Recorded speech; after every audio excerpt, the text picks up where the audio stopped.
Buenos días, hermanos. Les saludamos en esta mañana, esperando que todos se encuentren bien. Para iniciar nuestro servicio de este día, les pido por favor, si abren sus Biblias en 1 Timoteo capítulo 4, y vamos a dar lectura del versículo 1 al versículo 16. Reciban un saludo de parte de nuestro pastor Filiberto Ángeles, esperando que todos se encuentren bien. Y vamos a iniciar este primer domingo de mes, el mes de octubre, estamos en octubre. Y bueno, gracias a Dios porque hasta aquí nos ha guardado. Vamos a leer 1 de Timoteo 4, del 1 al 16. 1 de Timoteo 4, del 1 al 16. Dice la palabra de Dios. Pero el Espíritu dice claramente que en los últimos tiempos algunos apostatarán de la fe, escuchando a espíritus engañadores y a doctrinas de demonios, de hipócritas y mentirosos, cuya conciencia está cauterizada. Estos prohibirán casarse y mandarán abstenerse de alimentos que Dios creó para que con acción de gracias participaran de ellos los creyentes y los que han conocido la verdad.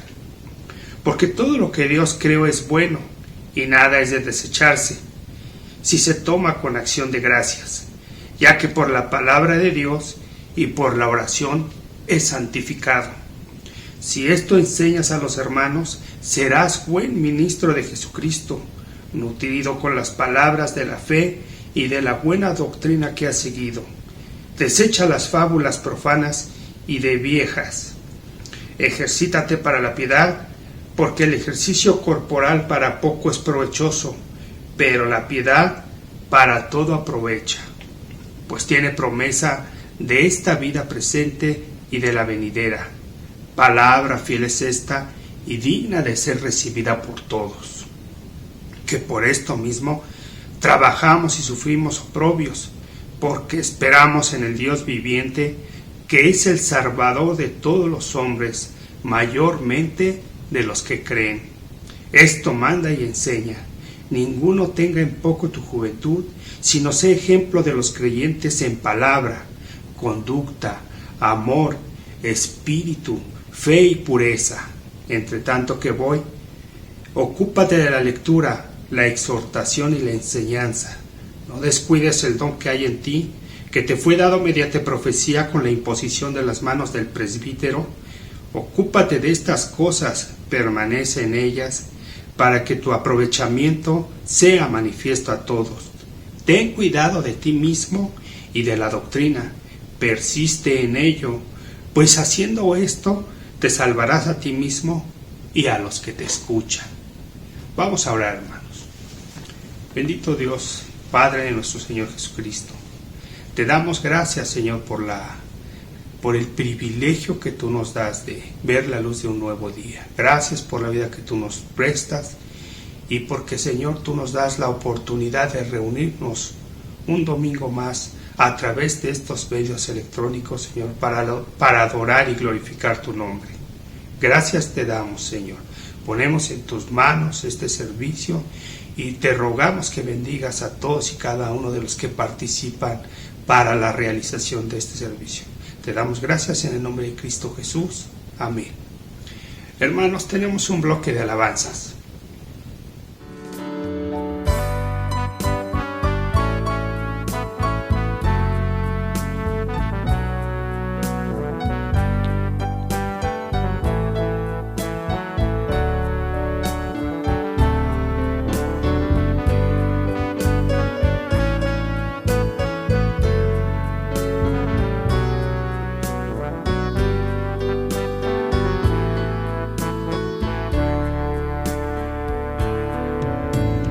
A Jehová cantaré en mi vida y a mi Dios cantaré salmos mientras viva. Dulce dulce será mi meditación en él. Yo me regocijaré en Jehová. Bendice, alma mía, a Jehová.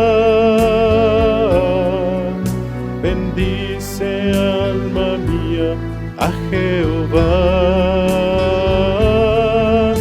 Bendice, alma mía, a Jehová. Bendice, alma mía, a Jehová. A Jehová cantaré en mi vida, y a mi Dios cantaré salmos mientras viva.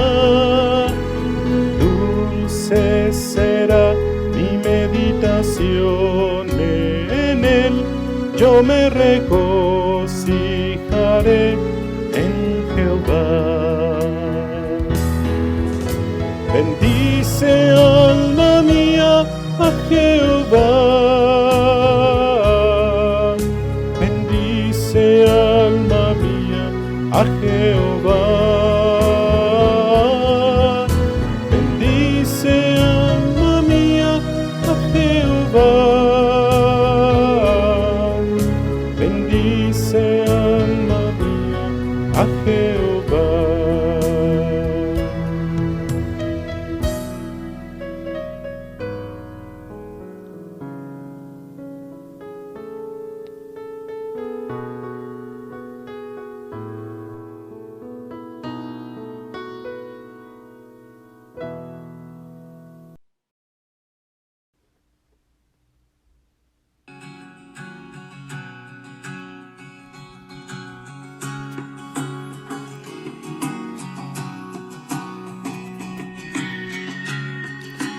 Todo lo creaste,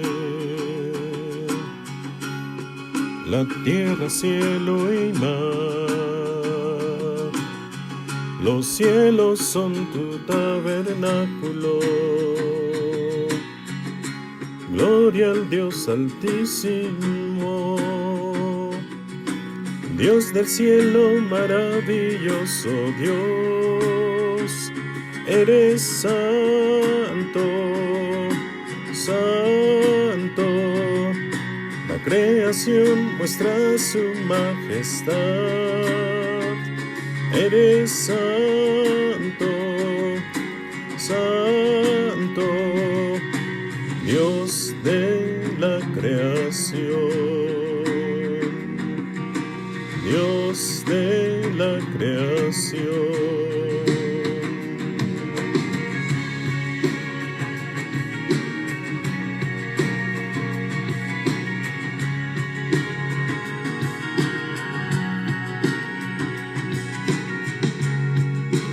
Cuando amanezco,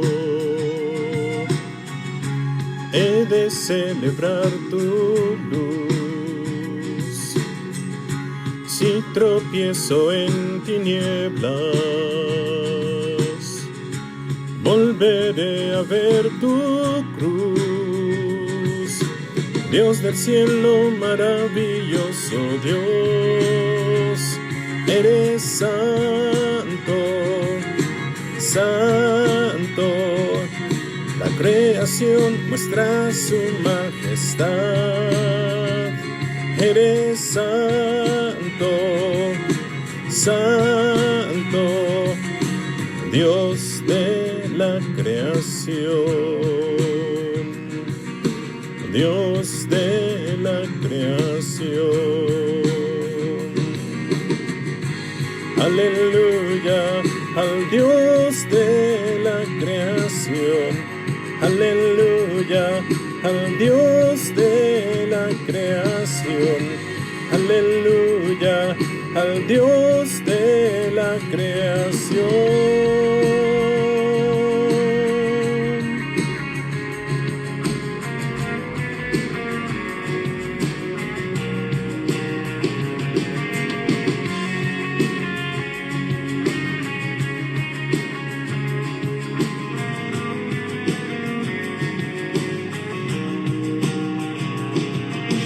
Dios del cielo, maravilloso Dios, eres santo, santo.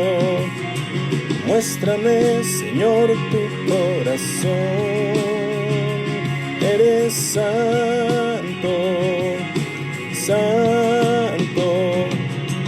Dios del cielo, maravilloso Dios, eres santo, santo. Muéstrame, Señor, tu corazón, eres santo, santo. Dios del cielo, maravilloso Dios, eres santo, santo. Muéstrame, Señor, tu corazón, eres santo, santo. Eres santo, santo.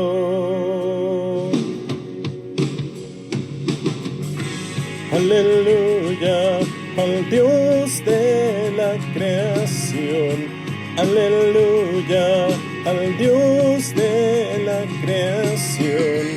Aleluya, al Dios de la creación. Aleluya, al Dios de la creación.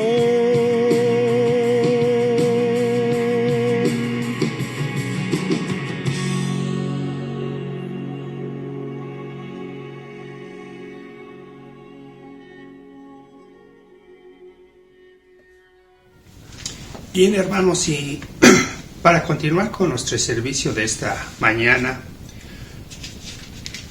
como lo hacíamos cada primer domingo de mes cuando nos podíamos reunir, realizábamos el memorial de la Cena del Señor. Pero bien, dada la situación por la que estamos atravesando aún con la pandemia de la COVID-19, nos vemos en la necesidad de hacer un recordatorio únicamente. Pues bien, para eso les voy a pedir que vayamos a nuestras Biblias en el libro de Romanos 8:1. Voy a dar lectura en la palabra de Dios del libro de Romanos 8, del 1 al 17, y por último el versículo 26.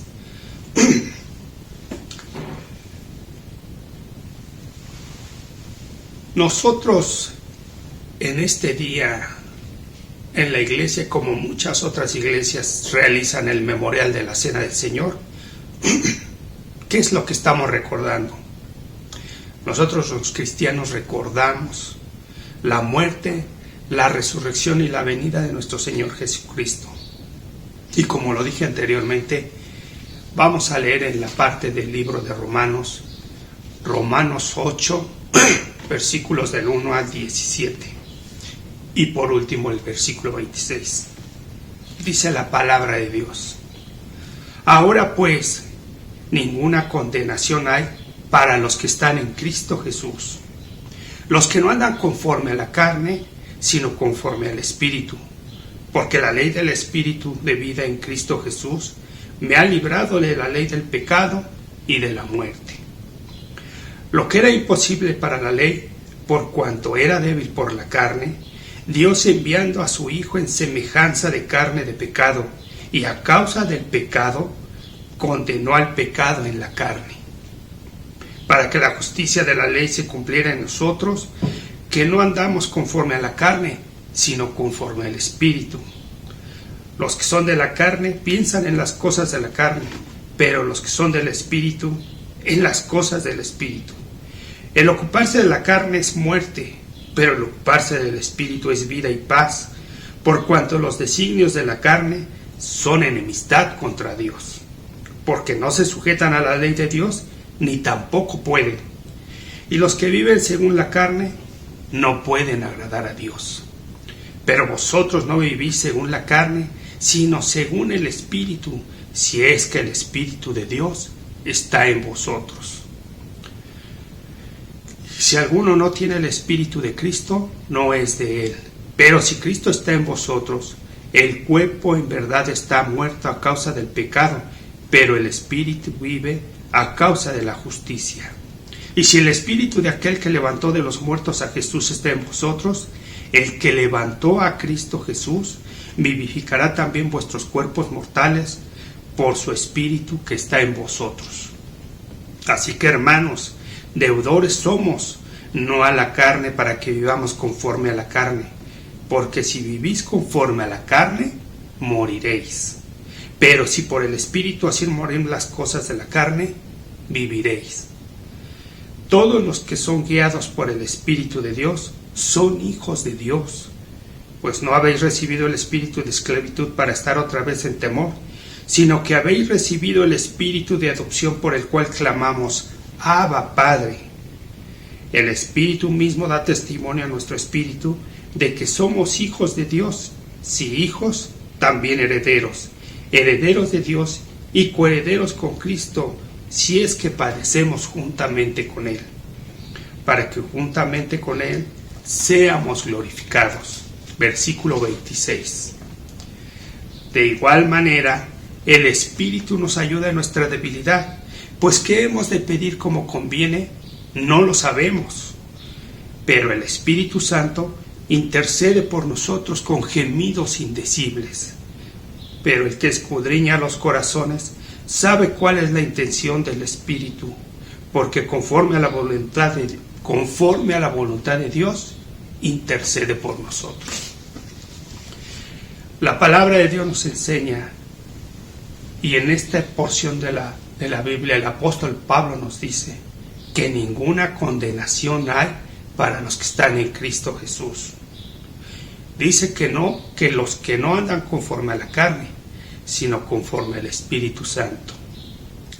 El Espíritu de Dios nos libera del pecado y de la muerte.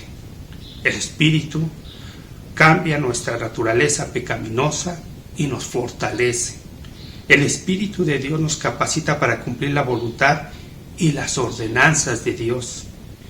Y sobre todo, el Espíritu de Dios nos garantiza la gloria eterna. Y esto es lo que nos ayuda, y esto es en lo que nos ayuda el Espíritu Santo a discernir el cuerpo del Señor. Estas y muchas cosas más nos hace y nos hará el Espíritu Santo en nuestras vidas. Hay muchas partes en la palabra de Dios donde podemos ver cómo el Espíritu de Dios nos ayuda en nuestra vida diaria, en nuestra vida espiritual. Bueno, hermanos, vamos a pasar ahora a nuestro versículo central, a nuestra porción central, que es en 1 Corintios 11, y es la que inicialmente vemos en el memorial de la Cena del Señor. 1 Corintios 11, del 23 al 32. Dice así la palabra de Dios: Yo recibí del Señor lo que también os he enseñado, que el Señor Jesús, la noche que fue entregado, tomó pan, y habiendo dado gracias, lo partió y dijo: Tomad, comed, esto es mi cuerpo, que por vosotros es partido. Haced esto en memoria de mí. Asimismo también tomó la copa, después de haber cenado, diciendo: Esta copa es el nuevo pacto en mi sangre. Haced esto todas las veces que la bebáis, en memoria de mí. Así pues, todas las veces que comáis este pan y bebáis esta copa, la muerte del Señor anunciáis hasta que Él venga. De manera que cualquiera que coma este pan o beba esta copa del Señor indignamente, será culpable del cuerpo y de la sangre del Señor. Por tanto, pruébese cada uno a sí mismo y coma así del pan y beba de la copa. El que come y bebe indignamente sin discernir el cuerpo del Señor, juicio come y bebe para sí, por lo cual hay muchos enfermos y debilitados entre vosotros, y muchos han muerto. Si pues nos examinamos a nosotros mismos, no seríamos juzgados, pero siendo juzgados, somos castigados por el Señor, para que no seamos condenados con el mundo. Vamos a orar, hermanos. Bendito Dios y Padre nuestro, gracias te damos por tu palabra, Señor, porque tu palabra es viva y eficaz, y más cortante que toda espada de dos filos, y ella es la que nos ayuda, Señor, y nos guía con la dirección y la ayuda del Espíritu Santo en nuestras vidas. Gracias, Señor, por permitirnos recordar este memorial. No lo podemos llevar a cabo, Señor, físicamente, porque no nos podemos todavía reunir, pero estoy seguro que tú nos vas a dar la oportunidad de hacerlo nuevamente. Gracias te damos y te pido que fortalezcas y guardes a todos nuestros hermanos de Iglesia Cristiana Aragón. Te damos gracias en nombre de Cristo Jesús. Amén. Bien, hermanos, tenemos un bloque de alabanzas y después del bloque de alabanza nos comparten esta mañana la predicación nuestro hermano José Carlos Ángeles.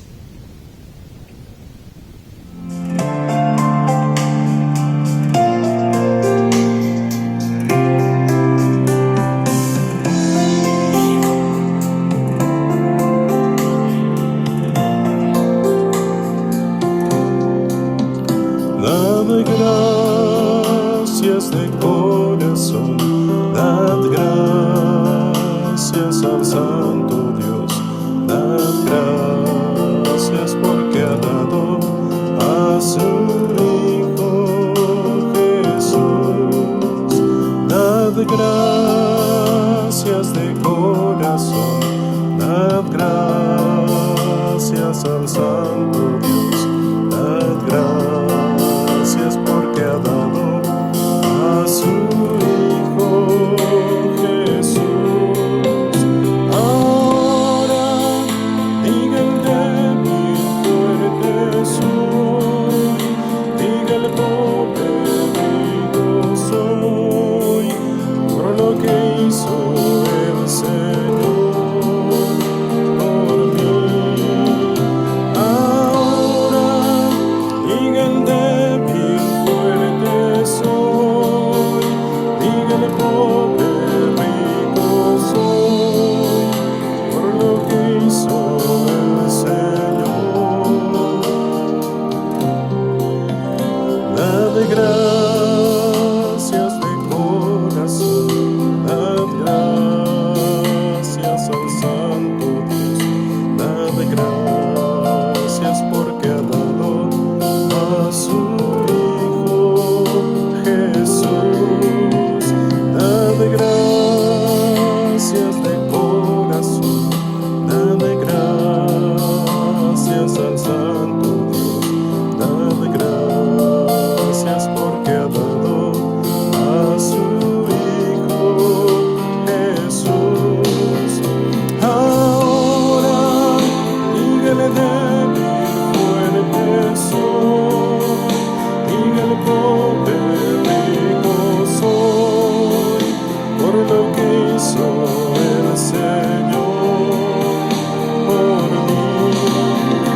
Ahora diga el débil fuerte soy, diga el pobre rico soy, por lo que hizo el Señor por mí en la cruz.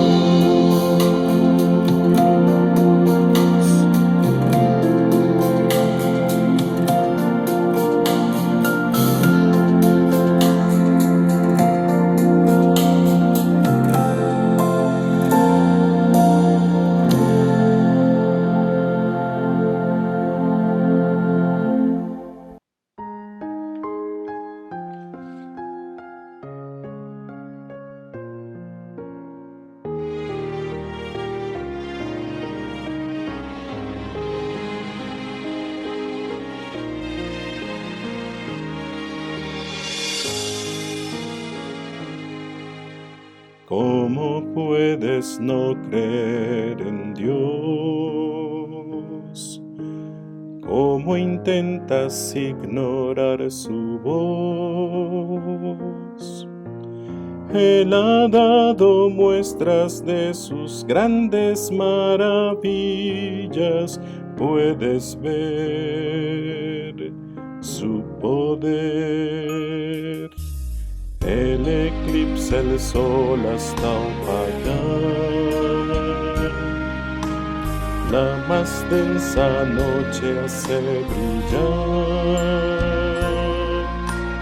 Todo lo transforma en su designio soberano, porque es Dios, solo Él es Dios.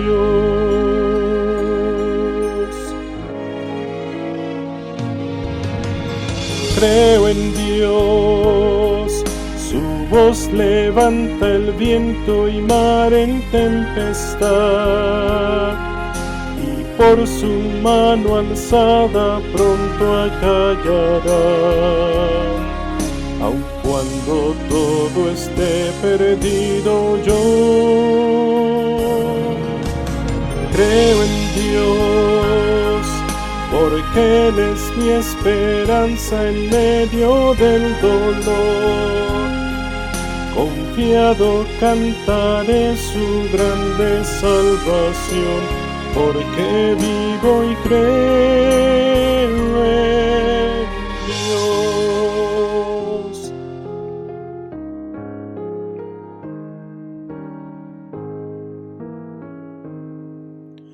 Dios al mundo envuelve con su amor, su justicia y tierna compasión, mas su gracia alcanza a todo aquel que arrepentido clama a Él, solo a Él. Y aunque no lo puedas vislumbrar, Dios es siempre fiel hasta el final, porque ha prometido caminar a nuestro lado, cerca está, porque Él es Dios.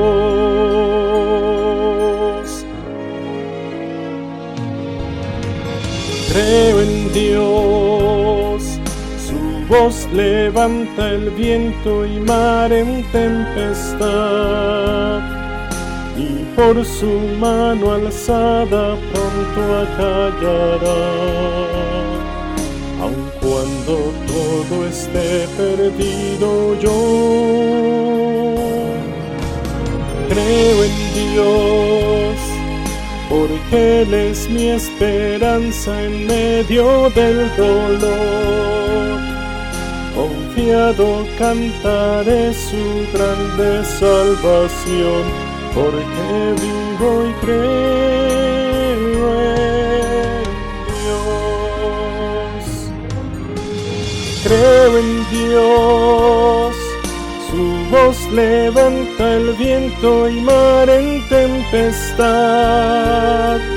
y por su mano alzada pronto acallará. Aun cuando todo esté perdido, yo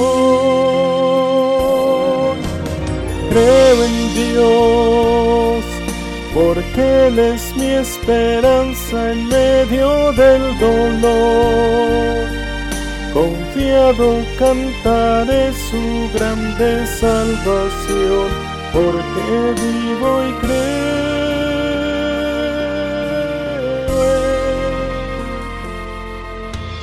en Dios.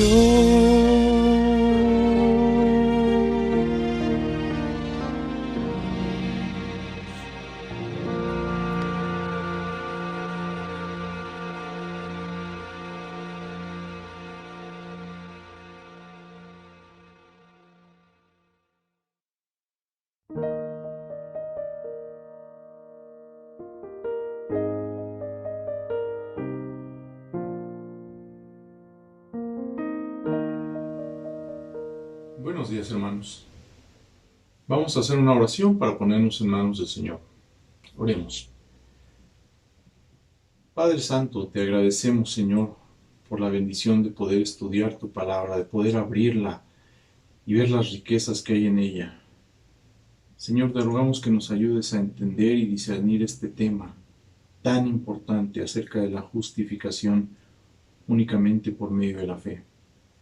Gracias, Señor, por la bendición, por la oportunidad que me das de predicar, de enseñar tu palabra. Ayúdame a hacerlo con claridad de pensamiento, para dejar claras las ideas en las mentes y en los corazones de mis hermanos. Y Señor, que todos podamos abrazar con gozo esta doctrina de sola fide, de la salvación, de la justificación únicamente por medio de la fe. Te agradecemos, Señor, y te lo pedimos en el nombre de tu Hijo Cristo Jesús. Amén.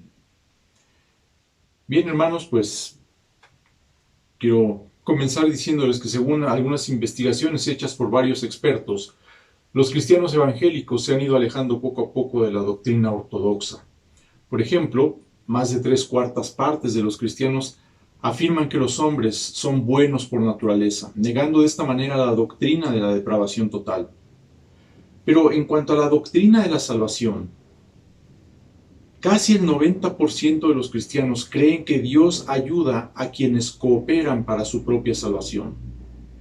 Tristemente, la doctrina de la justificación es una de las doctrinas más mal entendidas entre los creyentes.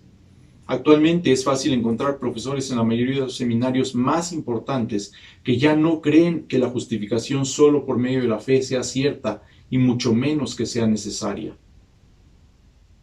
El 31 de octubre de 1517, Martín Lutero clavó sus famosas 95 tesis en la puerta de la Catedral de Wittenberg, y en ellas básicamente lo que hacía era condenar la venta de la salvación por parte de la Iglesia Católica, es decir, la obtención de la indulgencia del pecado a cambio de dinero.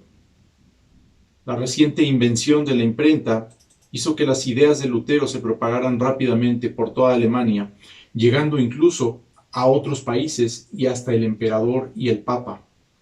El emperador Carlos V, viendo amenazada la unidad de su imperio por las divisiones al interior de la Iglesia, le ordenó a Lutero que compareciera ante lo que se conoce como la Dieta de Worms. Esto es una asamblea de los príncipes del Sacro Imperio Romano Germánico, llevada a cabo en Worms, Alemania, del 28 de enero al 25 de mayo de 1521, y que fue presidida por el emperador mismo. El príncipe Federico III el Sabio, elector de Sajonia y protector de Lutero, exigió que el emperador le otorgara un salvoconducto para poder ir desde Wittenberg hasta Worms y regresar sin ser detenido. El emperador accedió y Lutero pudo asistir a la dieta, donde sus ideas y sus escritos fueron cuestionados. En la dieta se trataron muchos asuntos, pero el caso de Lutero se discutió entre el 16 y el 18 de abril. Uno de los principales puntos que Lutero defendió es que la Biblia enseña que la salvación se obtiene únicamente por medio de la fe, no a través de buenas obras, ni mucho menos a través del dinero. El emperador, el papa y la Iglesia Católica condenaron las ideas de Lutero y ordenaron que éste fuera detenido a pesar del salvoconducto que había recibido. Pero con la ayuda de sus amigos, Lutero logró escapar y siguió predicando el Evangelio en contra de las ideas antibíblicas de la Iglesia Católica y de la corrupción de sus líderes. La afirmación de que la salvación es únicamente por medio de la fe es lo que se conoce como sola fide, y es una de las llamadas 5 solas de la Reforma protestante. Estas solas son breves frases en latín que resumen lo que los reformadores creían y enseñaban acerca de la salvación. Hoy nos enfocaremos en sola fide, pero para darles un panorama un poco más completo, permítanme explicar brevemente las otras 4. Estas son sola scriptura. Es la afirmación de que la única fuente infalible de autoridad para la fe y la práctica cristianas es la Biblia. No los papas, ni los concilios, ni los decretos, ni las tradiciones, ni la Iglesia misma, sino solamente la palabra de Dios como fue escrita por los apóstoles y profetas en la Biblia. Por lo tanto, es solamente la Biblia la que nos puede enseñar, entre otras cosas, cómo se obtiene la salvación. Sola gratia es la enseñanza de que la salvación es únicamente por la gracia de Dios, independientemente de cualquier mérito humano. La salvación es el regalo inmerecido de Dios hacia algunas de sus criaturas, no porque lo merezcan, ni porque se la ganen, ni mucho menos porque la compren con dinero, sino únicamente por su gracia. Esto enfatiza la soberanía de Dios en la salvación y la incapacidad absoluta del hombre para salvarse a sí mismo. Solus Christus es la declaración de que la salvación es solo por la obra de Cristo en la cruz a favor de los creyentes. Cristo es el único mediador entre Dios y los hombres, por lo que no necesitamos ningún otro mediador o intercesor, como la Virgen o los santos, que es lo que afirma la Iglesia Católica. Solo en Cristo hay salvación y sin Él nadie podría ser salvo. Soli Deo Gloria. Esta frase significa solo a Dios sea la gloria. Enfatiza que todo es y debe ser para la gloria de Dios. Nada que el hombre haga debe ser hecho para su propia gloria, sino que siempre debemos darle la gloria a Dios. Y particularmente en este contexto, recalca que la salvación de los hombres es solo para la gloria de Dios. Como dijo Pablo, si fuera por nuestros méritos, tendríamos de qué gloriarnos. Pero siendo solo por su gracia y por la obra de Cristo, toda la gloria le pertenece única y exclusivamente a Él. Aunque el conjunto de las 5 solas fue articulado junto de manera sistemática hasta el siglo XX, es un hecho que los reformadores creían en estas 5 declaraciones. Tal vez no las expresaron todas juntas en un solo lugar. Tal vez no las encontremos juntas como una declaración de sus creencias. Tal vez no tenían un catálogo en el que explicaban a detalle cada una de estas 5 afirmaciones. Sin embargo, es evidente por sus escritos que ellos creían firmemente en todas ellas y en la actualidad se han convertido en el resumen de la enseñanza de los reformadores en cuanto a la salvación. Entonces, el día de hoy nos vamos a enfocar en sola fide, solo por fe, la doctrina de la justificación, la doctrina que enseña que la salvación del hombre se obtiene únicamente por medio de la fe, para que entendamos también cuál es la función de las buenas obras. Leamos nuestro pasaje del día de hoy en Efesios capítulo 2, versículos del 8 al 10.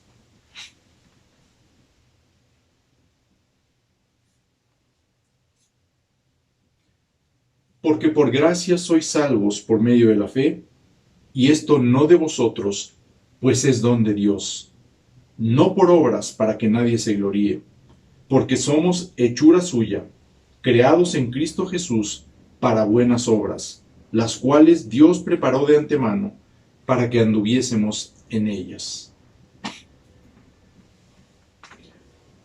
Vamos a dividir el texto en 2 partes. En primer lugar veremos la fe y en segundo lugar veremos las obras. Así que vamos a la primera parte, la fe en el versículo 8. Porque por gracia sois salvos por medio de la fe, y esto no de vosotros, pues es don de Dios. La primera parte del versículo, porque por gracia, y la última parte del versículo, y esto no de vosotros, pues es don de Dios, tienen que ver con sola gratia, por lo que no voy a enfatizarlas demasiado.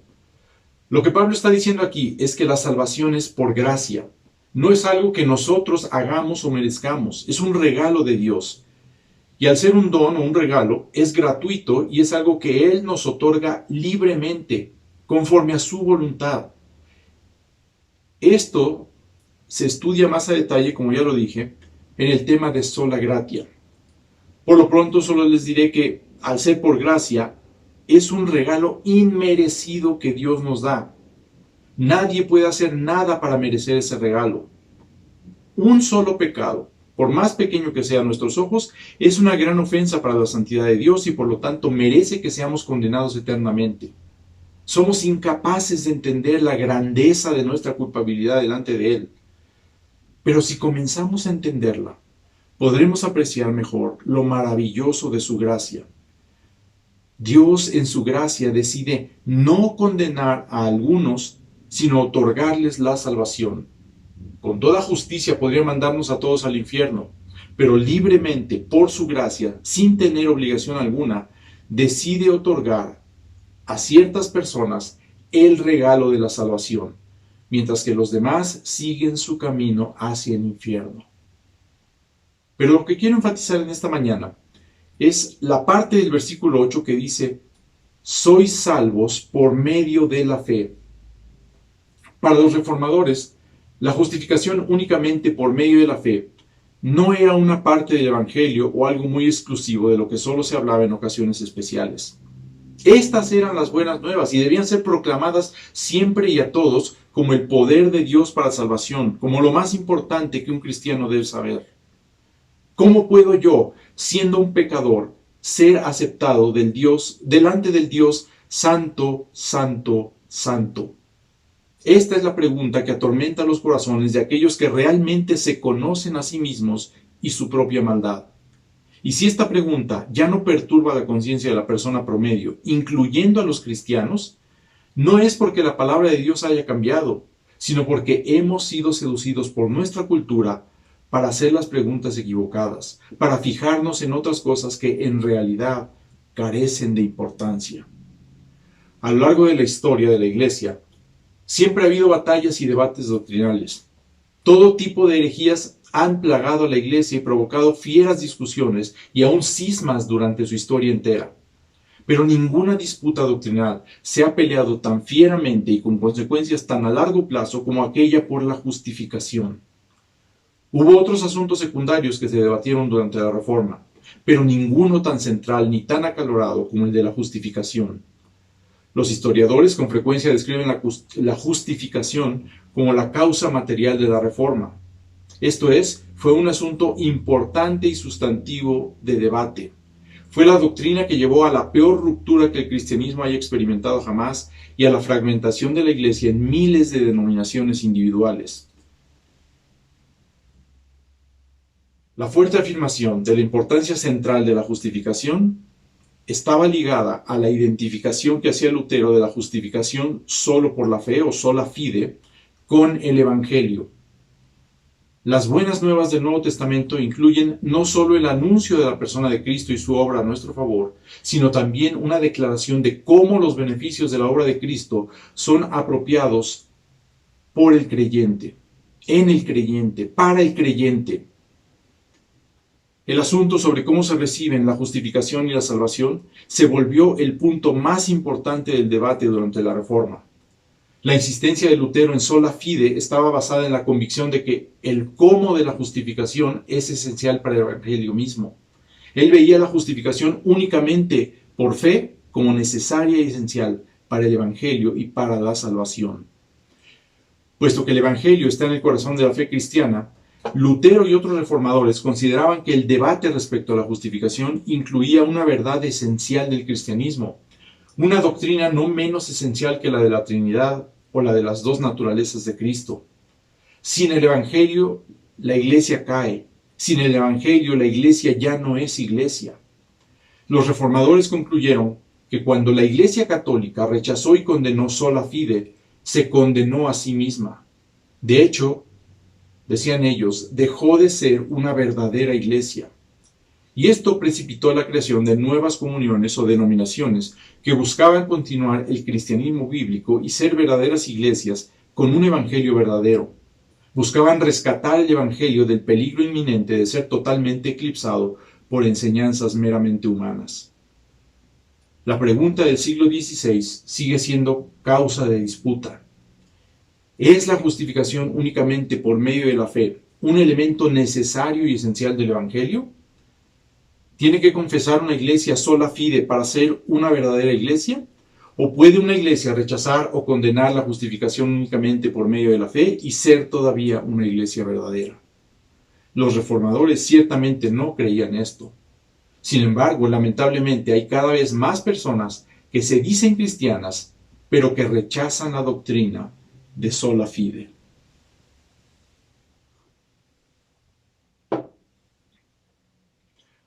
Como respuesta al movimiento de reforma protestante, la Iglesia Católica convocó a un concilio para establecer claramente su postura ante diversos puntos doctrinales. Esto es lo que se conoce como el Concilio de Trento. porque se llevó a cabo en dicha ciudad italiana entre 1545 y 1563. Ahí la Iglesia Católica fijó su postura frente a las afirmaciones de los reformadores. La afirmación que dice que somos justificados por gracia no es disputada por la Iglesia Católica, ni por la Iglesia Evangélica, ni nunca lo ha sido. Podríamos decir, sin temor a equivocarnos, que todos los delegados que asistieron al Concilio de Trento hubieran afirmado que la justificación es por gracia. Podría decirse lo mismo acerca de la afirmación de que somos justificados por medio de la fe. La Iglesia de Roma siempre ha insistido en que la fe es una condición necesaria para la justificación. Lo que ha negado históricamente es que sea una condición suficiente. La Reforma se disputó no sobre el asunto de la justificación por fe, sino sobre el asunto de la justificación únicamente por la fe. Ese fue el punto central de discusión. Los reformadores insistían en que la justicia de Cristo es la única base para nuestra justificación. Para Martín Lutero, la justificación únicamente por la fe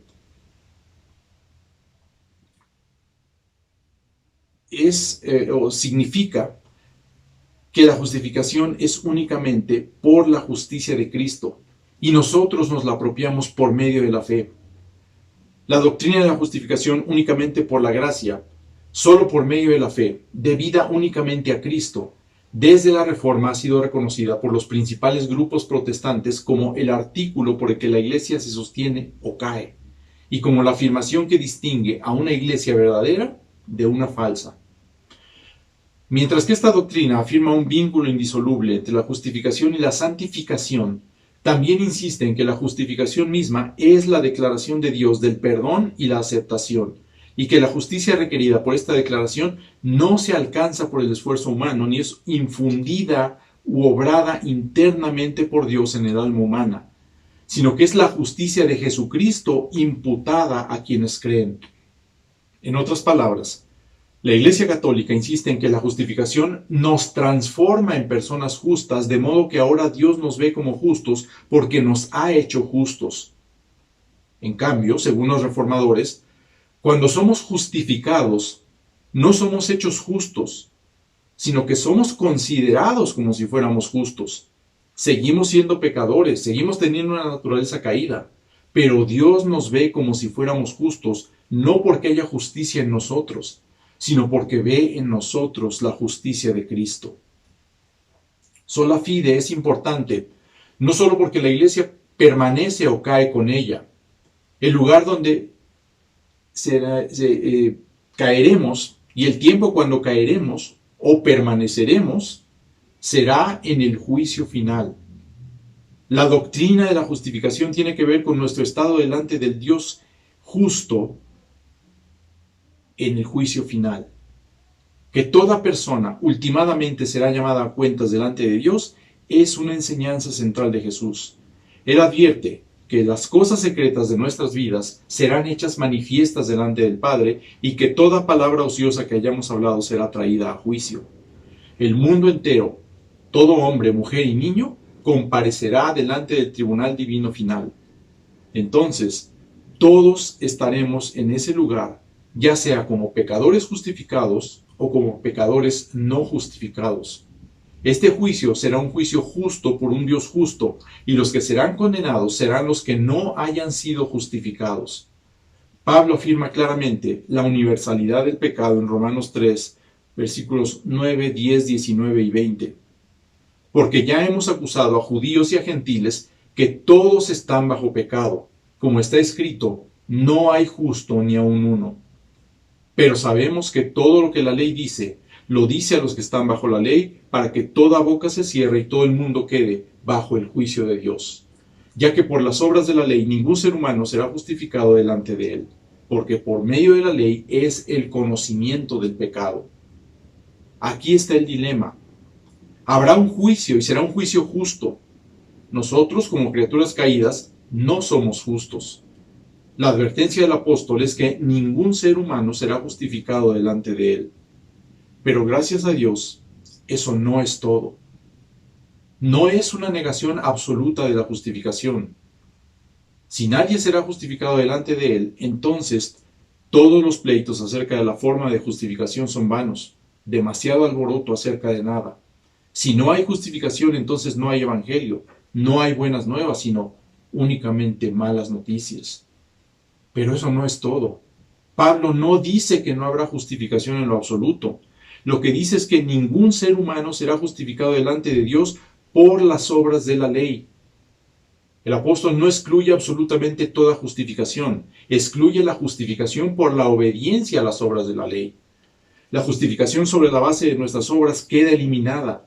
Los cristianos alguna vez fuimos deudores que no podíamos pagar nuestra deuda a Dios. La ley de Dios requiere perfección. Es un requerimiento que los pecadores no cumplimos ni podemos cumplir. Debido a la realidad universal del pecado, Pablo tiene que llegar al ya que al principio del versículo 20. Nuestros pecados llevan a la conclusión necesaria que se establece de que por las obras de la ley ningún ser humano será justificado delante de Dios. El veredicto de la ley sobre los pecadores era conocido desde el Antiguo Testamento. El Salmo 130 hace una pregunta que es claramente retórica. Si mirares los pecados, ¿quién, oh Señor, podrá mantenerse? Y la respuesta a la pregunta del salmista es muy clara. ¿Quién podrá mantenerse? Nadie, por supuesto. Ni tú, ni yo, ni Lutero, ni la Iglesia, ni el mundo entero. Si fuéramos juzgados por la ley en términos de nuestra propia justicia, no podríamos mantenernos. Ciertamente somos criaturas caídas, pero Pablo no nos deja simplemente sin esperanza ante la justicia de la ley de Dios. Continúa su enseñanza de la doctrina de la justificación con una palabra clave. Pero. Esta pequeña palabra introduce una gran excepción a la terrible conclusión de que por las obras de la ley ningún ser humano será justificado delante de Dios. Aunque se niega categóricamente la justificación por un medio, ahora se afirma categóricamente la justificación por otro medio. Que ningún ser humano será justificado no es la palabra final. Hay algo más que agregar y es el Evangelio mismo. Pero ahora, aparte de la ley, se ha manifestado la justicia de Dios, testificada por la ley y por los profetas. La justicia de Dios por medio de la fe en Jesucristo, para todos los que creen en Él, porque no hay diferencia, por cuanto todos pecaron y están destituidos de la gloria de Dios, siendo justificados gratuitamente por su gracia mediante la redención que es en Cristo Jesús, a quien Dios puso como propiciación por medio de la fe en su sangre, para manifestar su justicia a causa de haber pasado por alto en su paciencia los pecados pasados, con la mira de manifestar en este tiempo su justicia, a fin de que Él sea el justo y el que justifica al que es de la fe de Jesús. Aquí Pablo declara una forma de justificación diferente a la justificación por las obras de la ley. No es una novedad proclamada por primera vez en el Nuevo Testamento. Es una forma de justificación de la que ya los profetas y la ley misma habían dado testimonio. Es la justificación por medio de la fe en Jesucristo. Esta justificación no se les da a todos. Se provee para todos los que creen. Está basada en la justicia de Dios que es provista para el creyente. Se da de manera gratuita por la gracia de Dios, por medio de la obra redentora de Cristo. Esta forma de justificación demuestra que Dios mismo es justo y el que justifica. De nuevo, el dilema enfrentado por el pecador que comparece ante el juicio del trono de Dios es este. El pecador debe comparecer delante del juez divino que es perfectamente justo, pero el pecador es injusto. ¿Cómo puede al mismo tiempo ser injusto y ser justificado? La respuesta a esta pregunta estaba en el centro del movimiento de reforma. Para que Dios justificara al impío y Él mismo siguiera siendo justo en el proceso, de alguna manera el pecador tenía que volverse justo por una justicia que le fuera proporcionada por otro. Entonces, ¿somos justificados por una justicia inherente a nosotros o somos justificados por la justicia de alguien más que nos es atribuida o nos es dada? ¿Acaso la fe nos capacita para ser justos activamente, de modo que Dios nos declare justos? ¿O nos declara Dios justos antes de que en realidad nos volvamos activamente justos al imputarnos la justicia de Cristo. El conflicto sobre la justificación únicamente por fe se reduce a esto.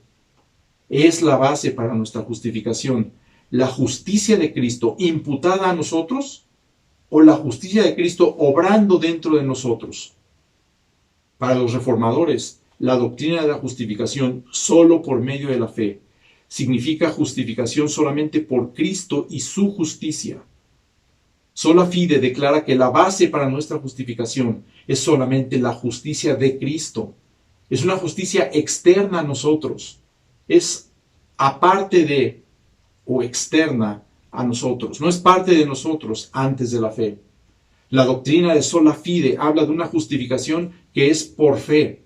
Y al decir por, eso quiere decir que la fe es el medio por el cual el creyente se apropia de esa justificación. Durante la Reforma, un punto de disputa se enfocó en la causa instrumental de la justificación. La Iglesia Católica declaró que hay dos causas instrumentales de la justificación. La primera es el sacramento del bautismo y la segunda es el sacramento de la penitencia. Por tanto, Roma podía hablar de justificación por los sacramentos, es decir, por medio de los sacramentos se recibe la gracia de la justificación. Los sacramentos son los medios por los cuales se recibe la justificación por gracia, según la Iglesia Católica. Pero en la fórmula de la Reforma, ¿la justificación es solo por la fe? La palabra por captura la idea y comunica la noción de que la fe y no los sacramentos es la causa instrumental de la justificación. La fe es el instrumento por el cual somos ligados a Cristo y recibimos la gracia de la justificación. Y como veremos más adelante, esta fe no es una fe muerta. Como lo expresó Lutero, la fe salvífica es una fe viva. Durante la Reforma, emergió una definición de la fe salvífica que consta de 3 partes. Los elementos que constituyen la fe salvífica fueron llamados notitia, ascensus y fiducia, 3 palabras latinas para describir los componentes de la fe salvífica. Cada uno de estos elementos fue considerado como necesario para que haya una fe salvífica. Ninguno de ellos, ni siquiera el último, fiducia, tomado por separado, es suficiente para la fe salvífica. Los 3 son esenciales para ella. Así que veamos rápidamente qué es cada uno de estos elementos. El primero de ellos es notitia y se refiere al conocimiento. Aunque la fe no es lo mismo que el conocimiento, no carece de conocimiento. La fe salvífica no ocurre en un vacío intelectual. No es ignorancia ni superstición disfrazada de fe. Hay una diferencia muy importante entre la fe auténtica y la credulidad. La superstición confunde la realidad y la fantasía, la verdad y la falsedad. La superstición es el distintivo de la magia y del paganismo. La gente realmente cree en cosas supersticiosas, pero esa fe no tiene nada que ver con la fe salvífica de la que habla la Biblia. La penetración que pueden tener las ideas supersticiosas es enorme, y de ello da testimonio el Antiguo Testamento en repetidas ocasiones.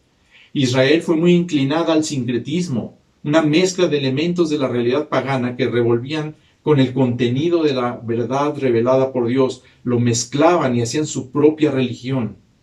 El Nuevo Testamento también da testimonio del poder seductivo de la hechicería, la magia y la superstición que amenazaban a la iglesia temprana. Ningún periodo de la historia de la iglesia ha escapado de la influencia de la fe espuria y de la credulidad supersticiosa. La época moderna está repleta de evidencias de esto y hay muchas personas que dicen ser cristianas, pero abrazan ideas ocultistas y de la nueva era, ideas de religiones orientales, y los mezclan con sus creencias bíblicas y hacen su propia religión, pero es una religión falsa. Notitia tiene que ver con el contenido de la fe, los datos o la información recibida y entendida. La fe tiene un objeto claro y racional. Lo que creemos tiene consecuencias eternas. Una frase que se ha repetido hasta el cansancio en nuestros días es la que dice: no importa qué es lo que creas mientras seas sincero. Este credo es completamente contrario al cristianismo. predica otro evangelio de justificación por la fe, que revela, después de analizarlo un poco, que es la antítesis misma del evangelio y de sola fide. Esto lo que hace es cambiar la justificación solo por la fe a una justificación solo por la sinceridad. La fe salvífica tiene que ver con una fe sincera, pero es una fe sincera en un objeto real, en un contenido real, no una fe sincera en un contenido falso. Una persona puede creer sinceramente que Baal es Dios. Su fe será sincera en tanto que él crea realmente que la afirmación Baal es Dios es verdadera. Sin embargo, su creencia de que una proposición es verdadera no la hace verdadera. Por otro lado, una persona puede no tener fe, pero si tenemos fe, no podemos tener fe en nada. Nuestra fe debe tener un contenido o un objeto. Antes de que podamos tener una relación personal con Dios o con cualquier otra persona, primero debemos tener un grado de conocimiento acerca de Dios o de esa persona. Debemos tener algún entendimiento inteligible acerca de en qué o en quién estamos creyendo. No podemos tener a Dios en nuestro corazón si no está en nuestra cabeza. Antes de que podamos creer en algo o alguien, debemos tener algún conocimiento acerca de ese algo o alguien. No podemos tener una relación personal sin un entendimiento, información o conocimiento del objeto de nuestra fe. Una fe sin un objeto es mero subjetivismo. Notitia, entonces, se refiere al contenido de la fe. Para ser salvo, uno debe conocer cierta información básica. Puede ser algo mínimo, pero debe ser algo.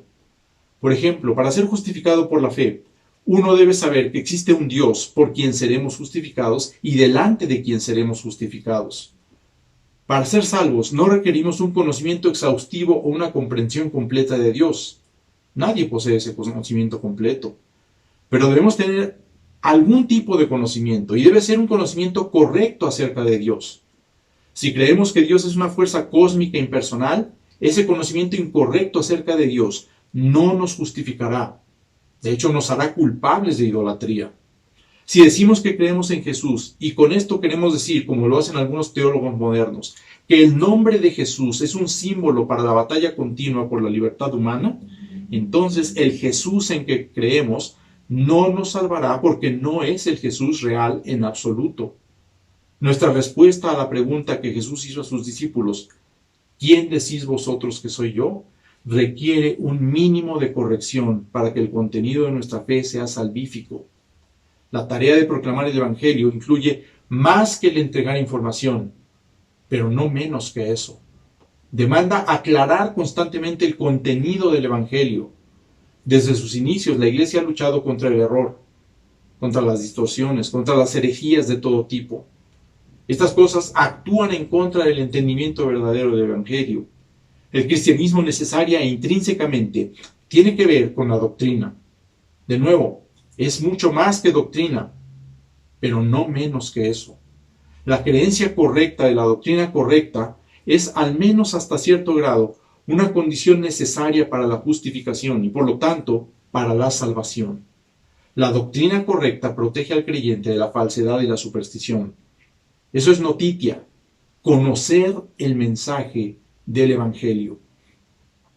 Ahora entendamos la segunda palabra, ascensus. El segundo elemento esencial de la fe salvífica es un asentimiento intelectual. El asentimiento intelectual tiene que ver con la seguridad o convicción de que cierta proposición es verdadera. Si decimos que creemos, por ejemplo, que Napoleón Bonaparte fue un emperador francés, queremos decir que afirmamos la verdad de esa proposición. Esta no es una fe de tipo religioso, pero forma parte del sistema de creencias de una persona concerniente al mundo que le rodea. En ese nivel, la fe no es un asunto de la voluntad.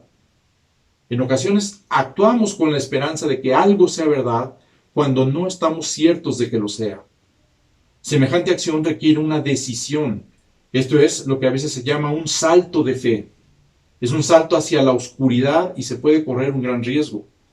Sin embargo, sin importar qué tan incierta pueda ser una proposición o qué tan riesgoso pueda ser tomar una decisión, la seguridad real de la verdad en cuestión no está determinada por la voluntad. Yo no puedo decidir estar convencido de la verdad de una proposición si no estoy persuadido de ella. En el mundo religioso hay una gran confusión en este punto. Con frecuencia se considera que decidir creer en algo es una virtud espiritual. En realidad es un intento perverso de manipulación. Decirle a una persona invidente que crea que puede ver cuando no ve, tiene tanto sentido como decirle a una persona que vuele cuando no puede volar. La fe salvífica incluye el asentimiento de aquello que es verdad, no de lo que es falso. No hay virtud alguna en afirmar que es verdadero lo que en realidad es falso. De hecho, semejante afirmación sería un vicio. Pero podríamos preguntarnos, ¿y qué si la proposición en cuestión realmente es verdadera? ¿No es entonces una virtud decidir creer en ella? Bueno, tomemos como ejemplo la proposición de que la muerte de Jesús en la cruz fue una expiación por el pecado. Asumamos por causa del argumento que la proposición no solamente es cierta, sino que también hay buenas razones que la apoyan. Puede ser que una persona ignore la evidencia. Escépticos expertos le pueden haber enseñado que es un mito, y sus dudas acerca de ella pueden ser muy grandes. Esa persona podría tratar de creerla por un acto de la voluntad, pero dicha decisión sería incapaz de producir fe. Una persona puede decidir actuar con respecto a un asunto de diferentes maneras. Puede decidir estudiar el asunto más cercanamente para examinar la evidencia. Como resultado de esa decisión de actuar, puede llegar al punto de asentir mentalmente a la verdad de la proposición. Esto es lo que San Agustín llamaba una fe provisional.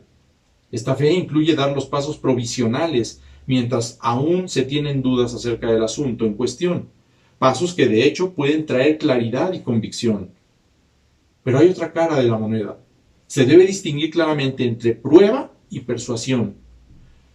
Se puede demostrar objetivamente que una proposición es cierta y una persona puede no ser persuadida por la prueba. Puede haber varias razones para eso. Una persona puede estar tan prejuiciada u hostil hacia la proposición que no sopesará honestamente la evidencia. O simplemente puede ser descuidada en su pensamiento al grado de no valorar qué tan persuasivo es el argumento. Por otro lado, una persona puede estar convencida de la verdad de una proposición verdadera por razones muy pobres. Puede afirmar una proposición verdadera sobre una base defectuosa y aferrarse a la verdad simplemente por buena suerte. Hay una posibilidad más en este punto. Una persona puede profesar fácilmente creer en algo que, de hecho, su mente rechaza. O puede profesar rechazar una proposición que su mente en realidad afirma. Así como no puede uno crear asentimiento intelectual por una decisión de la voluntad, del mismo modo, tampoco puede crear una falta de asentimiento mental a una proposición que la mente sabe que es cierta. Consideren el caso de Satanás y sus demonios. Los demonios estaban entre los primeros en reconocer la verdadera identidad de Jesús. Estaban al tanto de la proposición Jesús es el Hijo de Dios. Ellos tenían la notitia y asentían a la verdad de la proposición, por lo que también tenían el ascensus, pero no tenían fe salvífica porque no tenían la fiducia salvadora. Santiago llega a este punto cuando escribe: ¿tú crees que Dios es uno? Bien haces. También los demonios creen y tiemblan. Él estaba estableciendo el punto de cumplir con los primeros dos requisitos necesarios de la fe salvífica. Sí, pero esto no garantiza la salvación. Simplemente lo califica a uno como un demonio. Si la tercera condición necesaria está ausente, entonces las otras dos son insuficientes para la justificación. De nuevo, estas condiciones consideradas por separado son necesarias, pero insuficientes por sí mismas. Se necesitan las tres. Los primeros dos elementos de la fe salvífica, notitia y ascensus, son asuntos de la mente, es decir, son cognitivos, Involucran estar al tanto de la información y asentir intelectualmente a la verdad de esa información. La falta de notitia tiene que ver con la ignorancia o el entendimiento inadecuado. La falta de ascensus tiene que ver con la falta de amor por la verdad o por afirmar la verdad. La fe salvífica requiere al menos estar al tanto rudimentariamente de la verdad esencial y la persuasión de que de hecho esa es la verdad. El tercer elemento de la fe salvífica, fiducia, es adicional al elemento cognitivo y tiene que ver con las dimensiones afectiva y volitiva. Fiducia se refiere a una disposición positiva del alma o de la mente hacia un objeto. Para ver cómo trabaja esto con respecto a la condición necesaria para la fe salvífica, consideremos nuevamente el caso de Satanás y su respuesta a Cristo. Satanás no carece de inteligencia. Claramente está al tanto de la identidad de Cristo. Satanás tiene la notitia. También es completamente sabedor de la verdad de de la identidad de Cristo. Satanás tiene el ascensus. Pero Satanás no coloca personalmente la fiducia o confianza en Cristo. Él resiste a Cristo, desea oponerse a Cristo, no siente ningún afecto por Cristo. De hecho, desprecia a Cristo. Su odio insaciable por Cristo se despliega en una enemistad que no conoce límites. La disposición o inclinación del corazón de Satanás es completamente negativa. Por tanto, se puede decir que Satanás no tiene fe en Cristo. Satanás carece del entendimiento de la dulzura y excelencia de Cristo. No siente afecto por Cristo porque no ve nada digno de amar acerca de Cristo. Cristo representa un obstáculo para Satanás, para las cosas malas que Satanás ama. Él sabe que Jesús es bueno. Por eso Satanás lo odia. Satanás ama lo que es malo y detesta lo que es bueno. Puede reconocer la bondad, pero siendo malo no ama la bondad, no la valora. Sabe que Cristo es el Hijo de Dios, el Salvador. Tiene la notitia. Reconoce que es cierto. Tiene el ascensus. Pero no deposita su confianza en Él porque no tiene la fiducia. Para que ocurra la fe salvífica, tiene que haber un cambio real en la persona. El cambio está arraigado en una transformación de la percepción que uno tiene de Cristo. El Espíritu nos resucita y nos revela algo que no habíamos experimentado antes: la dulzura y excelencia de Cristo. Es un cambio radical del valor percibido. Mientras ahora lo percibimos como la perla de gran precio que debemos poseer a toda costa. Mi percepción del valor de Cristo tiene que cambiar antes de que me aferre a Él y ponga mi confianza en Él. Si no hay esa regeneración, mi respuesta a Cristo será semejante a la de Satanás. Los tres elementos de la fe salvífica, notitia, ascensus y fiducia, de manera separada e individual, carecen de la fuerza de una condición suficiente para la salvación. Pero cuando se suman las tres condiciones necesarias de la fe salvífica, entonces la fe es suficiente para la justificación. Recordemos que la fórmula justificación solamente por la fe significa que la fe, como la acabamos de definir, es la causa instrumental de nuestra justificación delante de Dios. Entonces, ya vimos que la salvación es solo por medio de la fe y de la fe verdadera, que incluye tres elementos. Ahora veamos, en segundo lugar, las obras. Y esto lo encontramos en nuestro pasaje en los versículos 9 y 10, porque estos versículos mencionan también las obras.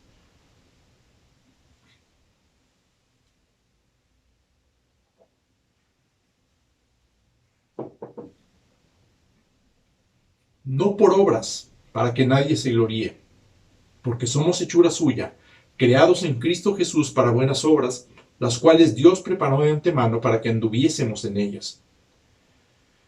Si estamos diciendo que la salvación es solo por la fe, ¿cuál es el papel de las obras? ¿Son innecesarias e inútiles? ¿Debemos olvidarnos por completo de ellas? El versículo 9 claramente dice, no por obras. Es lo que los gramáticos llaman una oración elíptica. Esto quiere decir que es una oración incompleta y que debe ser completada en nuestra mente por lo que dice el contexto. Una oración elíptica evita repetir algo que ya se dijo anteriormente. Pero eso que se dijo antes completa el pensamiento de dicha oración. Aquí la idea es, no por obras sois salvos. Esto enfatiza lo que hemos venido diciendo, que la salvación es solo por la fe en Cristo, por la gracia de Dios, lo cual excluye absolutamente las obras como una causa de nuestra salvación. Nadie, por muy bueno, justo o santo que sea, será justificado por sus buenas obras. Nadie que llegue al cielo podrá decir que lo logró por sus propios méritos. Esto es lo que quiere decir la segunda parte del versículo 9, para que nadie se gloríe. De este modo, se enfatiza que la gloria de la salvación será únicamente para Dios, no para ser humano alguno. Entonces, la segunda parte del versículo 9 enfatiza el principio de soli deo gloria. Y el versículo 10 enfatiza la razón por la que la gloria es solo para Dios, porque somos hechura suya, creados en Cristo Jesús para buenas obras, las cuales Dios preparó de antemano. Él nos hizo, Él preparó las buenas obras, toda la gloria es de Él y para Él. Pero noten que dice que Él preparó esas buenas obras de antemano para que anduviésemos en ellas. La fe que justifica de ninguna manera es un concepto vacío o meramente formal. Es una respuesta viva a Cristo e involucra enérgicamente tanto la mente como el alma. La fe salvífica no debe ser confundida con gracia barata. La completa seguridad de salvación no puede descansar en el hecho de pertenecer a una iglesia, ni en asistir regularmente a la misma, ni en una evaluación exagerada de nuestra propia justicia, ni en una conciencia cauterizada. Debe haber otros elementos que caractericen la fe verdadera y muestren la realidad de la salvación.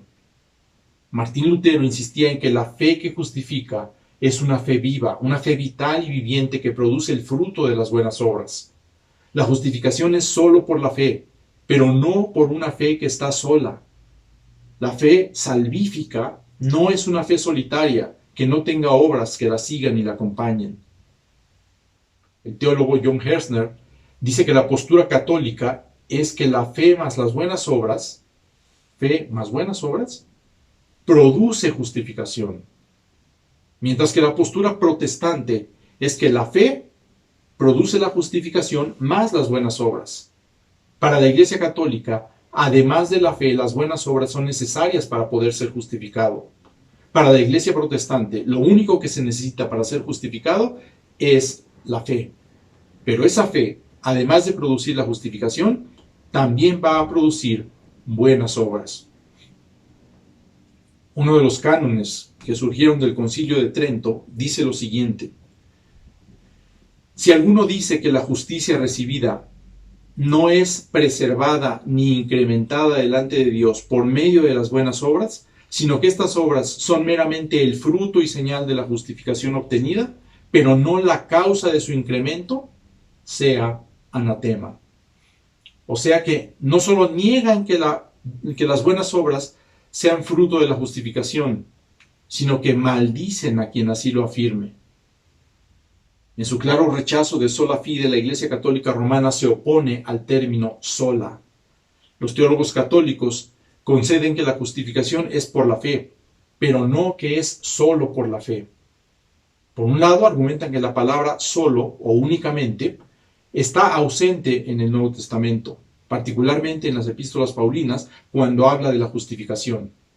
Por otro lado, señalan a la epístola de Santiago, donde la doctrina de la justificación solo por la fe parece ser repudiada específicamente. En el capítulo 7, sexta sesión del Concilio de Trento, se cita Santiago 2, 17 y 20, y luego en el capítulo 10 citan Santiago 2, 24. Vosotros veis, pues, que el hombre es justificado por las obras y no solamente por la fe. El reformador Juan Calvino concede que la palabra solo no aparece en el texto de la exposición de Pablo acerca de la justificación. Sin embargo, él insiste en que el concepto está claro allí.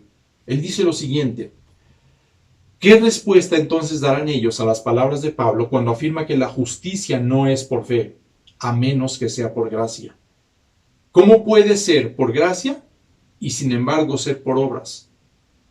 La ley, por lo tanto, no tiene parte en ella, y sus objeciones a la palabra exclusiva solo no únicamente son infundadas, sino que son obviamente absurdas.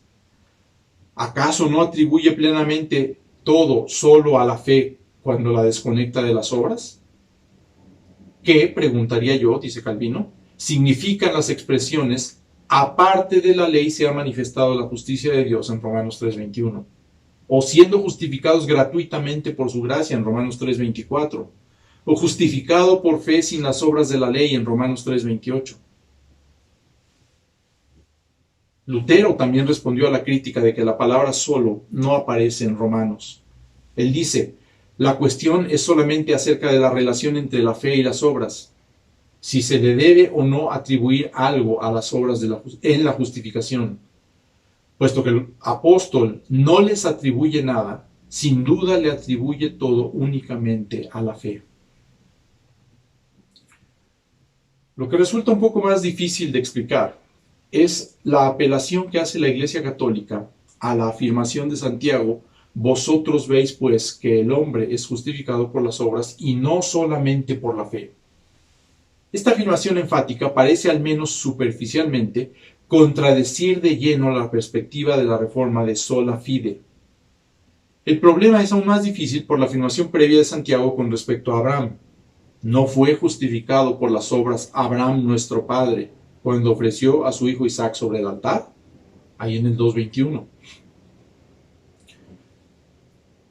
Por el contenido y el tono de toda su epístola, queda claro que Santiago no promueve el antinomianismo.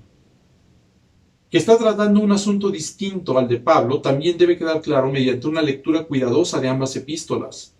Santiago dice, sin embargo, que un hombre es justificado por las obras y no solo por la fe. Y esto se vuelve más complicado porque los dos apelan al patriarca Abraham para probar lo que están afirmando.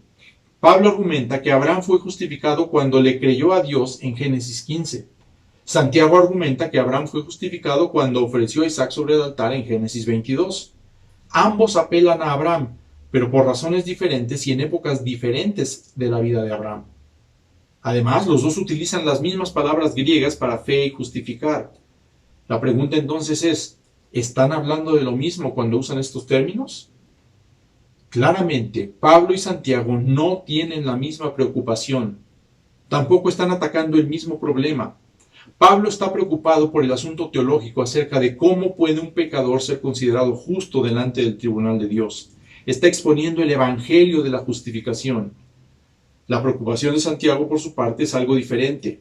Él especifica la cuestión a la que está respondiendo cuando dice, ¿de qué aprovechará si alguno dice que tiene fe y no tiene obras? ¿Podrá la fe salvarle? Santiago no está haciendo un tratamiento completo de la doctrina de la justificación. Lo que está haciendo es una campaña en contra de una ortodoxia muerta que habla de fe, pero no toma en serio las obras. Santiago deja claro que una mera profesión de fe no produce salvación. No hay provecho en una profesión de fe que no produce obras. Él está respondiendo a la pregunta, ¿qué tipo de fe es la que salva?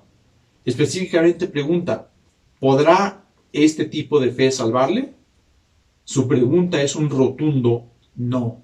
Una fe sin obras no es una fe salvífica. En este punto, no hay desacuerdo con Pablo ni con los reformadores. Todos insisten en que la fe que justifica es una fe que necesariamente se manifiesta en obras. En el 2:18, Santiago continúa su argumento. Pero alguno dirá, tú tienes fe y yo tengo obras. Muéstrame tu fe sin tus obras y yo te mostraré mi fe por mis obras. Aquí Santiago habla de la demostración o manifestación de la fe por medio de las obras. El creyente muestra verdadera fe a nivel humano mediante acciones visibles. La Escritura nos recuerda que conocemos a un creyente por su fruto, pero también que solo podemos ver las apariencias externas. Dios puede ver el corazón. Él no necesita ver las acciones externas para saber si hay fe en el corazón. Nuestras obras justifican nuestra afirmación de que tenemos fe ante los ojos humanos, ante aquellos que nos están viendo. Pero Dios no necesita dicha justificación o vindicación para saber si tenemos fe o no. En el 2:21 Santiago dice, ¿No fue justificado por las obras Abraham nuestro padre cuando ofreció a su hijo Isaac sobre el altar? Santiago dice esto en el contexto de demostrar verdadera fe mediante el fruto de las obras. Él claramente estaba al tanto de que Abraham ya había sido contado como justo por Dios ahí en Génesis 15. Santiago alude a esto cuando dice: ¿no ves que la fe actuó juntamente con sus obras y que la fe se perfeccionó por las obras? Y se cumplió la escritura que dice: Abraham creyó a Dios y le fue contado por justicia. Santiago no dice en ninguna parte que la base para la justificación de Abraham delante de Dios fueran sus obras. En ningún lugar les asigna mérito alguno a las obras de Abraham. Santiago no está discutiendo la base para la justificación, que es de lo que Pablo habla en Romanos. Santiago está enfatizando la conexión necesaria entre la fe y las obras como algo que es parte íntegra de la fe salvífica. Lejos de dejar sola fide, Santiago está mostrando que la fe que justifica, no es una fe que está sola. Él no contradice la doctrina de Pablo ni la de los reformadores, sino que le da un golpe mortal a todo tipo de antinomianismo. En Romanos, Pablo declara: ¿dónde pues está la jactancia? Queda excluida. ¿Por cuál ley? ¿Por la de las obras? No, sino por la ley de la fe. Concluimos pues que el hombre es justificado por fe sin las obras de la ley. Entonces, como dice nuestro texto, somos salvos no por obras, sino para buenas obras. En conclusión, hermanos, quienes abogan por el señorío de Cristo argumentan que la fe salvífica consiste en abrazar a Cristo como Salvador y como Señor, y que la verdadera fe, inevitable, necesaria e inmediatamente, comienza a manifestar los frutos de obediencia. Es decir, el proceso de santificación mediante el cual somos conformados a la imagen de Cristo comienza inmediatamente después de nuestra justificación. Este proceso de santificación jamás será perfecto en esta vida, ni mucho menos será la base para nuestra justificación. Esa base es exclusivamente la justicia de Cristo imputada a nosotros solo por la fe.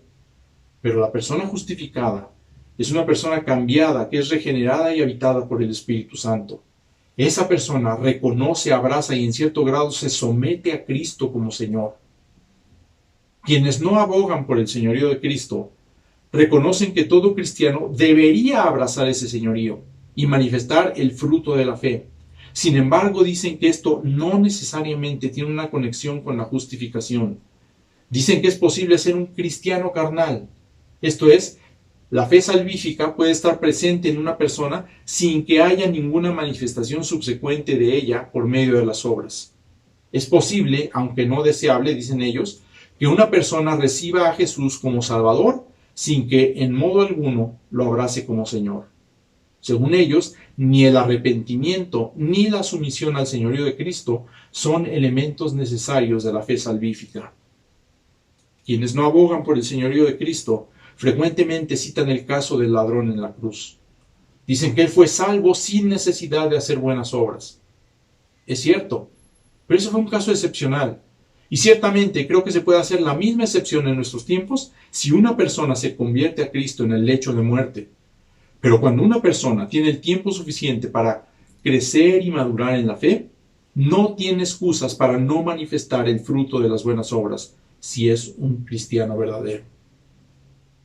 Jesucristo mismo dijo: por sus frutos los conoceréis. Una persona que se dice cristiana pero no da fruto está dando a conocer que seguramente su fe es falsa. Hermanos, que el Señor nos ayude a producir fruto para su gloria, a manifestar por nuestras buenas obras que nuestra fe es verdadera, que realmente hemos sido justificados. Pero recuerden que aún el fruto puede ser falsificado, al menos por un tiempo. Sin embargo, a Dios no podemos engañarlo. Ruego a Dios que la fe de cada uno de nosotros sea una fe salvífica y que estemos sometidos al señorío de Cristo, pero reconociendo que solo mediante la fe podemos ser justificados delante de Dios. Oremos. Señor, gracias, Padre. Gracias porque Tú hiciste la obra completa para que nosotros pudiéramos ser justificados simplemente por la fe, simplemente por creer en esa obra que tú hiciste, por creer el mensaje del Evangelio, de que somos pecadores, de que estamos perdidos, a no ser que pongamos nuestra fe y nuestra confianza en Jesucristo como nuestro Salvador. Y Señor, no solamente queremos que Cristo sea nuestro Salvador, sino queremos que también sea nuestro Señor, el que gobierne en nuestras vidas, que nosotros nos quitemos del trono de nuestro corazón y permitamos que tú te sientes en ese trono para controlar lo que hacemos, lo que pensamos, lo que decimos, la manera en la que vivimos. Señor, perdónanos si constantemente nos hemos rebelado a tu señorío. Perdónanos, Padre, si no hemos manifestado el fruto que debiéramos. Padre, te rogamos que nos ayudes a dar ese fruto, a producir ese fruto de obediencia, de santidad, que muestre que nuestra fe es verdadera, que muestre que realmente hemos creído en ti como Salvador de nuestras vidas. Que tu señorío en nosotros haga evidente nuestra fe y nuestra salvación. Señor, en tus manos estamos. Santifícanos, purifícanos. Gracias por esta doctrina de sola fide. Gracias, Señor, porque nuestras obras no pueden contribuir nada a la salvación. ¿Qué podría agregarse a tu obra perfecta? ¿Qué podríamos nosotros hacer además de lo que tú ya hiciste? Nada, Señor. Lo reconocemos y ponemos nuestra fe plenamente en ti, reconociendo que solamente por tu gracia somos salvos para tu gloria, para hacer buenas obras que te glorifiquen. Te damos gracias, Señor, y te lo pedimos en el nombre de tu Hijo Jesucristo. Amén. Gracias, hermanos, que el Señor les bendiga.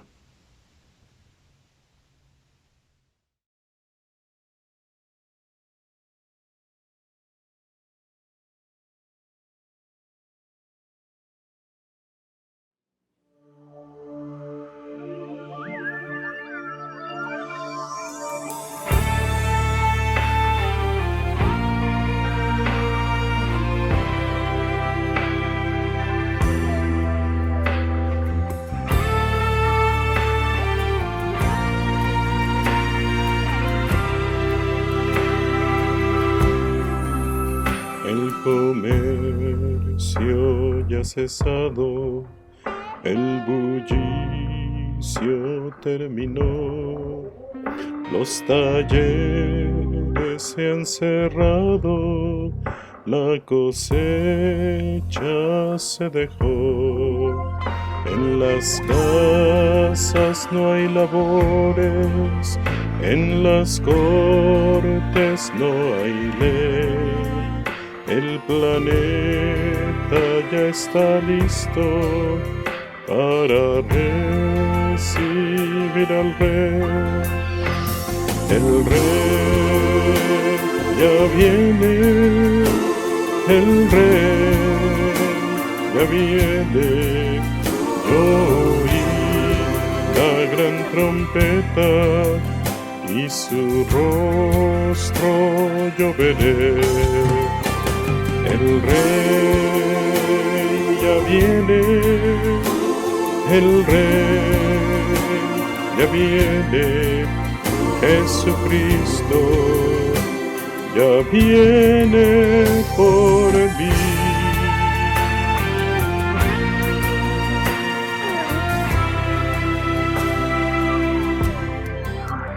Oigo carros que retumban, porque vienen a anunciar la victoria de la vida y el final de la maldad. Togas reales se reparten, la tribuna lista está, y el gran coro de los cielos canta gracia, amor y paz. El Rey ya viene, el Rey ya viene. Oí la gran trompeta y su rostro yo veré. El Rey ya viene, el Rey ya viene, Jesucristo ya viene por mí.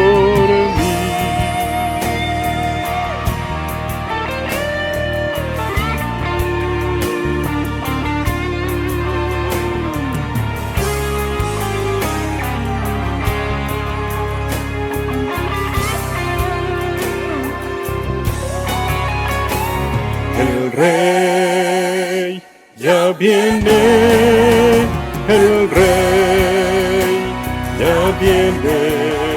Yo oí la gran trompeta y su rostro yo veré. El Rey ya viene, el Rey ya viene. Jesucristo ya viene por mí.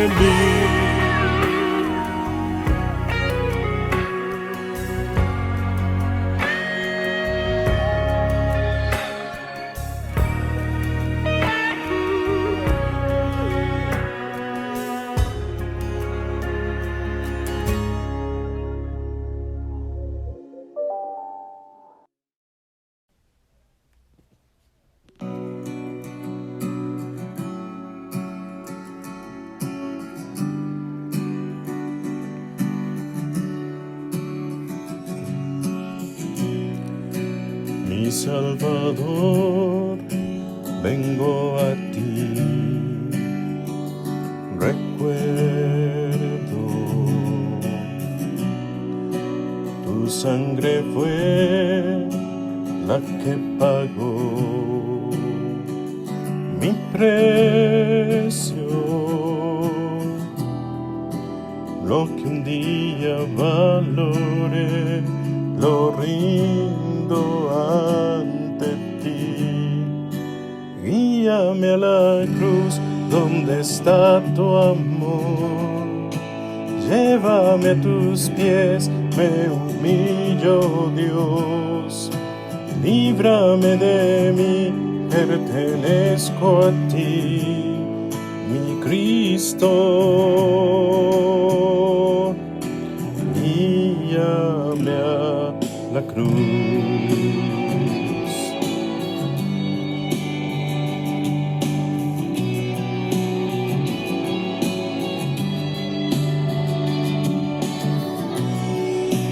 Tú como yo, tentado Señor,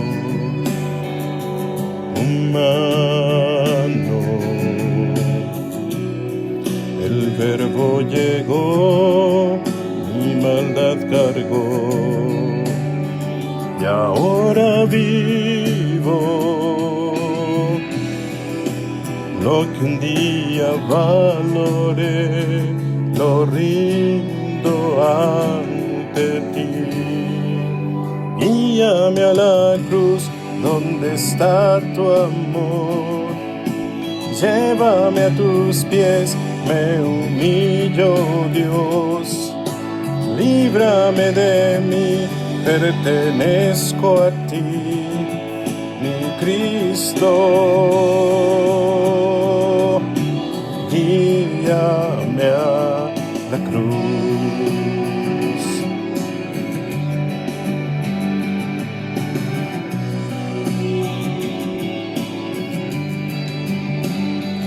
habla al corazón de mi Redentor, al corazón de mi Salvador,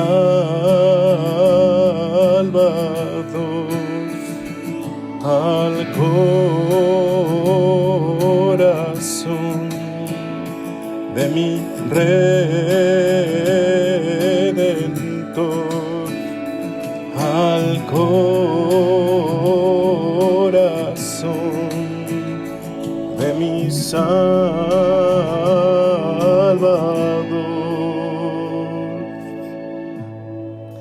Guíame a la cruz donde está tu amor, llévame a tus pies, me humillo, Dios, líbrame de mí, pertenezco a ti, mi Cristo.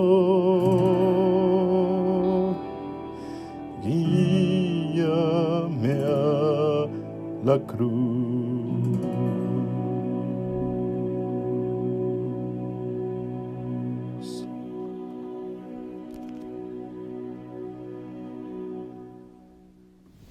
Bien, hermanos, vamos a pasar más a un momento de adoración al Señor.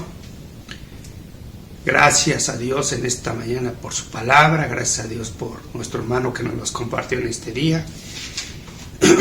Y para el momento de las ofrendas que nos toca ver en esta mañana, les pido por favor si abren sus Biblias en 1 Corintios 16:1. Vamos a dar lectura del 1 al 4. Dice la palabra de Dios en 1 Corintios 16 del 1 al 4. En cuanto a la ofrenda para los santos, haced vosotros también de la manera que ordené en la iglesia, en las iglesias de Galacia. Cada primer día de la semana, cada uno de vosotros ponga aparte algo, según haya prosperado, guardándolo, para que cuando yo llegue no se recojan entonces ofrendas. Y cuando haya llegado, enviaré a quienes vosotros hayáis designado por carta, para que lleven vuestro donativo a Jerusalén. Y si es conveniente que yo también vaya, irán conmigo. Dice la palabra de Dios que cada primer día de la semana, cada uno de vosotros ponga algo aparte según haya prosperado. Pues bien, hermanos, según Dios nos haya prosperado, y lo que pongamos en nuestro corazón, eso es lo que hemos de ofrendar. Vamos a orar, hermanos. Bendito Dios, gracias te damos, Señor, por este momento. Momento tal vez difícil para aquellos que no tienen los medios para hacerlo. Tú los conoces, Señor, sabes de las necesidades de muchos de nuestros hermanos en la iglesia. Señor, te pedimos que tú pongas los medios para que tengan lo mínimo indispensable, Señor, para sus necesidades. Te pido que bendigas, Señor, y te rogamos por nuestros hermanos que tienen su trabajo, Señor, bendícelos, bendice la fuente de su ingreso a nuestros hermanos que tienen negocio, muchos hermanos dependen de su negocio también, prospéralos, Padre Santo, y permite que dentro de las disposiciones del gobierno puedan ir abriendo poco a poco sus negocios y más gente acuda a ellos a consumir. Tú sabes, Señor, todos aquellos que dependen de sus ventas. Bendice estas ofrendas, Señor, y da sabiduría y entendimiento a nuestros hermanos que han de administrar estos recursos. Gracias por sus vidas, bendito Padre. Le damos gracias en el nombre de Cristo Jesús. Amén. Bien, hermanos, en la parte baja de su pantalla va a aparecer el número de cuenta del banco en donde ustedes pueden hacer sus ofrendas. Gracias a Dios, hermanos. Y bien, terminamos en esta tarde ya nuestro servicio. Y para esto, pues, vamos a despedirnos en oración. Y si es la voluntad de Dios, nos vemos el próximo domingo por estos medios. Vamos a orar, hermanos. Bendito Dios y Padre nuestro, que estás en el cielo, en la tierra y en todo lugar, Señor. Gracias te damos por la oportunidad de reunirnos por estos medios electrónicos para alabar y glorificar tu santo y bendito nombre. En esta mañana ya, Señor, en esta tarde, ponemos en tus manos a todos nuestros hermanos que están enfermos, que tienen alguna necesidad, Señor. Sabemos que, y te rogamos que su fe no decaiga, Señor. Que no contristemos el Espíritu tuyo que mora en nosotros, Señor.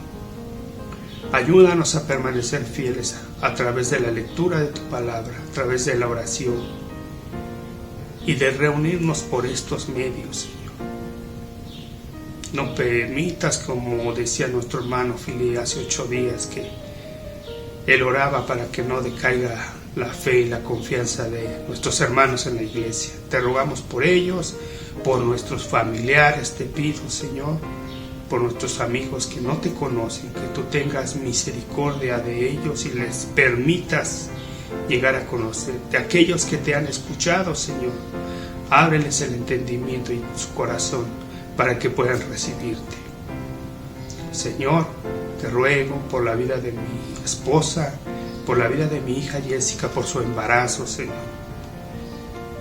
Gracias porque tú la has guardado, Señor, a través de estos 6 meses que lleva.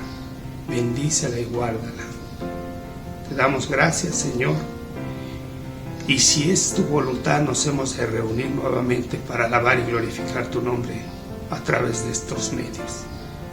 En el nombre de Cristo Jesús. Amén. Hermanos, estamos despedidos y nos vemos la próxima semana. Que Dios les bendiga y les guarde.